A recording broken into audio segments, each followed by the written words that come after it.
क्या कभी तुम लोगों ने सोचा है कि अगर कभी वांडा का सामना डॉक्टर डूम से हो जाए एंड दोनों किसी ऐसी सिचुएशन में पड़ जाए जहां पर इन दोनों का फाइट करना इनएविटेबल हो जाए तो कौन जीतेगा। एंड देखो, टू बी ऑनेस्ट, ये उन गिनी चुनी फाइट्स में से है जो कि काफी ज्यादा होने की संभावना ज्यादा है जिनके, क्योंकि मेरे ख्याल से अगर डॉक्टर डूम को लोकी को हराना है तो या तो उसे फ्रैंकलिन रिचर्ड्स की पावर लगेगी या फिर वांडा की पावर लगेगी। और वैसे भी डूम्सडे और सीक्रेट वॉर्स में हमें लगभग सारे ही एवेंजर्स और सारे ही सुपर हीरोज देखने को मिलेंगे, इसलिए यहाँ पर पर्सनली मुझे लगता है कि वांडा भी दिखेगी, जिसमें इन दोनों के फाइट होने के चांसेस अच्छे खासे हैं। और आज की वीडियो में मैं तुम्हें यही बताऊंगा कि दोनों के पावर लेवल्स में कितना ज्यादा अंतर है और कौन ज्यादा पावरफुल है। एंड नॉट ओनली दैट, बल्कि हम ये भी बात करेंगे कि कॉमिक्स में कब कब इन दोनों का सामना हुआ है, जिसके पीछे की स्टोरी क्या है और फिर इस बैटल को जीतेगा कौन। इसलिए वीडियो अपने आप में पूरा पैकेज है, इसलिए एंड तक जरूर देखना। अब स्टार्टिंग करते हैं डॉक्टर डूम से, जहाँ पर मैं तुम्हें पहले इसकी पावर्स और फीट्स बता देता हूँ ताकि इसे वांडा से कंपेयर करने में ईजी होगा अपने को। एंड फिर हम हल्की फुल्की बात वांडा की भी करेंगे। ऑल्सो मैं एक चीज यहाँ पर क्लियर कर देता हूँ कि हम लोग यहाँ पर वांडा का स्कारलेट विच वर्जन लेंगे, क्योंकि अपन ने जब लास्ट बार वांडा को देखा था तब वो स्कारलेट विच वाले फॉर्म में ही थी। तो चलो अब बहुत ज्यादा टाइम वेस्ट नहीं करते और शुरू करते हैं। जहाँ पर डॉक्टर डूम की पावर्स की बात करें तो देखो, इसके पास नॉर्मल फिजिकल फीचर्स है, यानी कि जो भी फिजिकली पावर्स होती है जैसे कि स्ट्रेंथ, ड्यूरेबिलिटी, रिफ्लेक्सेस, एजिलिटी वगैरह, वो सभी के सभी इसके पास सुपर ह्यूमन लेवल्स की है। और मैजिकल पावर्स की बात करें तो देखो, मैजिकल पावर्स में हर एक छोटी से लेकर बड़ी पावर्स तुम्हें इसके पास कुछ लेवल में देखने को मिल जाएगी, भले ही अपन बात करें रियलिटी मैनिपुलेशन की या फिर स्पेस टाइम मैनिपुलेशन की। और यहीं पर इसकी पावर्स खत्म नहीं होती, बल्कि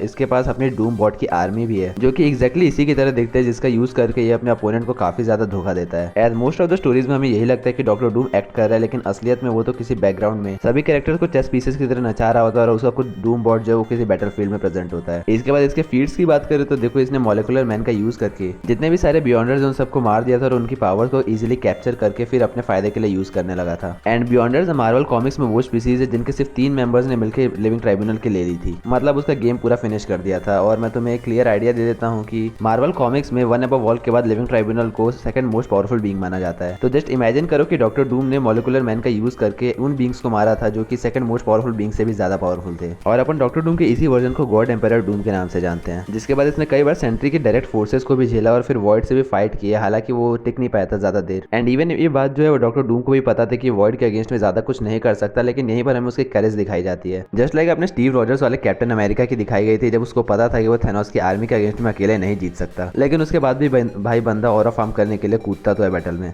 और देखो, टॉकिंग ऑफ फीट्स, तो डॉक्टर डूम ने कई बार गैलेक्टस और सिल्वर सर्फर को भी 1v1 में हराया है, जिसमें कॉमिक्स में सिल्वर सर्फर तो इतना ज्यादा पावरफुल होता है कि वो थॉर के पावर्स को डायरेक्टली राइवल करता है। ऑल्सो एक बार जब डॉक्टर डूम का फाइट सैवेज हल्क से हुआ था तो उसने कुछ ही अपने ब्लोज में हल्क को शांत कर दिया था एंड उसको बैटल से नॉक कर दिया था। एंड इसी चीज से याद है कि अगर हम लोग डेविल की बात कर रहे हैं तो मेफिस्टो को कैसे ही भूल सकते हैं। एज डॉक्टर डूम ने कई बार मेफिस्टो से फाइट किए, हालांकि वो कुछ ही बैटल्स में जीता है। एंड ये बैटल्स भी वो थी जहाँ पर मेफिस्टो चाहता था कि डॉक्टर डूम जीते। बाकी इन सभी चीजों के अलावा उसके बाद कुछ छोटी बड़ी फीट्स तो है, जैसे कि उसने एवेंजर्स के सारे ही मेंबर से लगभग हर बार एक बार फाइट की है, जिनमें मोस्ट ऑफ द केसेस में वो जीतता ही है। और इसके पीछे का कारण मेन ये होता है कि वो कितनी भी बैटल होती है उसको अच्छे से प्रिपेयर होकर जाता है उसके लिए। एंड डिटो बैटमैन की तरह इसके पास भी कंटिजेंसी प्लान होता है हर सिचुएशन का। इसलिए कॉमिक्स के कई सारे इंसिडेंट्स में हमें ऐसा लगता है कि अब डॉक्टर डूम का खेल खत्म हो चुका है, लेकिन फिर उसको थोड़ा प्लॉट आर्मर दिया जाता है और वो कुछ ऐसे पैदल यूज करने लगता है जिसके बाद फाइट जो है कंप्लीटली उसके फेवर में हो जाती है। बट अब डॉक्टर डूम के गुणगान करने के बाद चलो अब थोड़ी बात करते हैं अपनी वांडा की, जिसकी पावर्स की बात करें तो देखो, ये लो लेवल फ्लाइंग कर सकती है। उसके बाद टेलीकाइनेसिस और टेलीपैथी में तो इसने मास्टरी ही कर रखी है और अब तो इसने रियलिटी मैनिपुलेशन को भी काफी ज्यादा अच्छे से यूज करना सीख लिया है। एंड एमसीयू और मार्वल कॉमिक्स दोनों में ये कहा गया है कि वो पूरे मल्टीवर्स को रूल करने के लिए बनी है। ऑल्सो मैं यहीं पर तुम्हें बताना चाहता हूँ कि जितने भी मैजिक्स है, जैसे कि एसगार्डियन मैजिक हो गया या फिर एल्ड्रिच मैजिक हो गया, तो वैसे ही वांडा जो मैजिक यूज करते हैं यानी कि केओस मैजिक, वो इन सभी मैजिक में सबसे ज्यादा पावरफुल मैजिक है, जो कि डायरेक्टली लिंक्ड है चिथॉन नाम के एक एंशिएंट बीइंग से। लेकिन बस तुम यहाँ पर इतना याद रखो कि स्कारलेट विच का मैजिक सबसे ज्यादा पावरफुल मैजिक है। इसके बाद फीट्स की बात करें तो देखो, एज ऑफ अल्ट्रॉन में इसने सभी एवेंजर्स को यानी कि iron man, captain America, Hulk, Thor, black window और हॉकाई सब पे अपनी टेलीपैथी यूज करने का ट्राई किया था, जिसमें से सब में वो सक्सेसफुल भी हो गई थी एक्सेप्ट हॉकाई के केस में। जिसके बाद इसे मेजर पावर अपग्रेड मिलता है एवेंजर्स इन्फिनिटी वॉर में, जहां पर ये लिटरली माइंड स्टोन को डिस्ट्रॉय कर देती है, जो कि एक इन्फिनिटी स्टोन था। जिसके बाद एंड गेम में भले ये कुछ ही टाइम के लिए दिखी थी, लेकिन उतने ही टाइम में इसने थेनोस की अच्छी खासी फाड़ दी थी। बट ये अपनी पावर्स की पीक पर पहुंचती है वांडा विजन और मल्टीवर्स ऑफ मैडनेस में, जहां पर अगर हम लोग पर्टिकुलरली वांडा विजन की बात करें तो वहां पर तो उसने एक ऐसा हेक्स क्रिएट कर दिया था जिसके अंदर वो लिटरली एक गॉड की तरह एक्ट कर रही थी एंड चीजों को अपने मन मुताबिक बिना किसी दिक्कत के इजीली ही मैनिपुलेट कर पा रही थी। और इसके बाद हम लोग लास्टली बात करें मल्टीवर्स ऑफ मैडनेस की, तो वहां पर इसने डॉक्टर स्ट्रेंज को मल्टीपल टाइम्स हराया है। फिर अपने इल्यूमिनाटी को भी तो निपटाया ही था, जहां पर ब्लैक बोल्ट और कैप्टन मार्वल जैसे ओवर पावर्ड बींग्स थे। And last but not the least, इसने पूरे मल्टीवर्स से डार्क हॉर्ड की सारी कॉपीज को इरेज कर दिया था। और पता नहीं क्यों लोग इस चीज के बारे में बिल्कुल भी बात नहीं करते, जबकि ये काफी ज्यादा पावरफुल फीट है, क्योंकि पूरे मल्टीवर्स से किसी चीज को इरेज करना ये अपने आप में एक मल्टीवर्सल फीट है। और मैं जो तुम्हें कह रहा था ना कि डॉक्टर डूम इसकी पावर्स का यूज कर सकता है लोकी को हराने के लिए, वो मैं इसी चीज के बेसिस पर कह रहा था। अब एनीवेज एमसीयू यानी कि मूवी वर्जन के बेसिस पर इन दोनों की फाइट का ब्रेकडाउन करूं तो आई थिंक कि मोस्ट ऑफ द केसेस में यहाँ पर वांडा इजीली जीत जाएगी, क्योंकि पहले तो वो जो मैजिक यूज करती है यानी कि केओस मैजिक, वो डॉक्टर डूम के मैजिक से कई गुना ज्यादा पावरफुल है। एंड देन दूसरी चीज क्या है कि वो रियलिटी को अपने फिंगर टिप्स से मैनिपुलेट करती है, यानी कि सिर्फ वो सिंगल थॉट से डॉक्टर डूम को पावरलेस बना सकती है। लेकिन हाँ, अगर यहाँ पर डॉक्टर डूम किसी तरीके से वांडा को मेंटली अनस्टेबल कर देता है तब वो इजीली उसको मैनिपुलेट कर सकता है और उसका फायदा उठा सकता है, और यही एक ऐसा केस है जहाँ पर वो जीत सकता है। बाकी इसके अलावा मुझे तो नहीं लगता कि वो एमसीयू में वांडा से ज्यादा पावरफुल है। अब बढ़ते अपन वीडियो के सबसे ज्यादा इंटरेस्टिंग पार्ट पर, यानी कि कॉमिक्स में कब कब इन दोनों का सामना डायरेक्टली हुआ है, जिसमें पहला इंसिडेंट हमें देखने को मिलता है एवेंजर्स द चिल्ड्रन क्रूसेड नाम की कॉमिक्स में, जो कि 2010 या 12 के अराउंड रिलीज हुई थी। एंड यहाँ पर हमें हाउस ऑफ एम के इवेंट्स के बाद की स्टोरी दिखाई जाती है, यानी कि वो इवेंट जहाँ पर वांडा ने लिटरली कुछ 3 वर्ड्स बोलकर पूरे म्यूटेंट्स जो है उनके 99% पॉपुलेशन को इरेज कर दिया था, या फिर कहूँ तो पावरलेस बना दिया था, जिसके बाद वो अपनी पूरी यादाश्त वगैरह खो जाते हैं और उसके बाद डॉक्टर डूम उसको फाइंड करता है एंड यहाँ पर वो उसकी पावर्स को स्टील कर लेता है, जिसके बाद वो काफी ज्यादा पावरफुल बन जाता है। एंड इफ तो अगर तुम्हें याद हो तो मैंने अभी एमसीयू वाला जो ब्रेकडाउन किया था वहां पर भी मैंने तुम्हें बताया था कि अगर वो वांडा को मैनिपुलेट कर लेता है मेंटली अनस्टेबल करके, सिर्फ तभी वो जीत सकता है, और ये केस डिट्टो उससे मैच करता है। और इसके बाद जब वांडा ने अपना होश संभाला था तो फिर उसने डॉक्टर डूम से अपनी पावर्स ले ली थी एंड उसको हरा भी दिया था। इसके बाद अगेन दोनों का शोडाउन होता है अनकैनी एवेंजर्स स्टोरी लाइन में, जो कि 2015 में रिलीज हुई थी, और अपना डॉक्टर डूम अपनी आदत से लाचार फिर से वांडा की पावर्स को स्टील करने की कोशिश करता है, जिसमें वो कुछ हद तक सक्सेसफुल भी हो जाता है, लेकिन फिर वो खुद ही वांडा की पावर्स को कंट्रोल नहीं कर पाता। एंड इससे पहले कि कुछ बड़े कांड हो पाते वांडा फिर से अपनी पावर्स को कंट्रोल करती है और डॉक्टर डूम से अपनी पावर्स लेकर उसको ही हरा देती है। एंड देखो फिर इसके बाद कई सारे ऐसे इंसिडेंट्स है जहाँ पर डॉक्टर डूम का सामना डायरेक्टली वांडा से तो नहीं हुआ, लेकिन एवेंजर्स से हुआ है। एंड इन सब में से मोस्ट ऑफ द केसेस में वो वांडा से कभी भी डायरेक्टली पंगे लेना नहीं चाहता, बल्कि वो ट्राई करता है कि या तो वांडा उसके साइड आ जाए या फिर वो किसी तरीके से वांडा की पावर्स को चुरा ले, क्योंकि ये बात डॉक्टर डूम को भी पता है कि वो वांडा के क्योस मैजिक को कंप्लीटली नहीं ले सकता, और जब तक वांडा के पास क्योस मैजिक है वो उसको हरा भी नहीं सकता। इसके अलावा अपन कंक्लूजन पर आए तो कॉमिक्स के मेरे ख्याल से तो देखो अभी तक तुम्हें भी समझ आ गया होगा कि ऑलमोस्ट सारे ही केसेस में वांडा डॉक्टर डूम से ज्यादा पावरफुल है, और डॉक्टर डूम सिर्फ तभी उसको हरा सकता है जब उसके पास या तो बियॉन्डर्स की पावर हो, जैसे कि गॉड एम्पायर डूम वाले फॉर्म के पास थी, या फिर वो वांडा को मैनिपुलेट कर ले। एंड इसीलिए आज के बैटल की विनर है अपनी वांडा। बाकी तुम्हारे अकॉर्डिंग एमसीयू और मार्वल कॉमिक्स में दोनों में से कौन ज्यादा पावरफुल है मुझे कमेंट में बताओ। एंड सेम ऐसे टाइप की वीडियोस देखने के लिए, यानी कि थॉर वर्सेस डॉक्टर डूम या फिर doctor strange versus doctor Doom देखने के लिए तुम चैनल पर विजिट करके उसको देख सकते हो। इसके अलावा अगर तुम्हारे पास नेक्स्ट वीडियो के लिए कोई सजेशन होगा या टॉपिक होगा तो उसे कमेंट कर देना। ये वीडियो अच्छी लगेगी तो लाइक और सब्सक्राइब करके बेल आइकन भी दबा देना। एंड लास्ट में मुझे ये बताते हुए जाओगे कि तुम अगले वीडियो में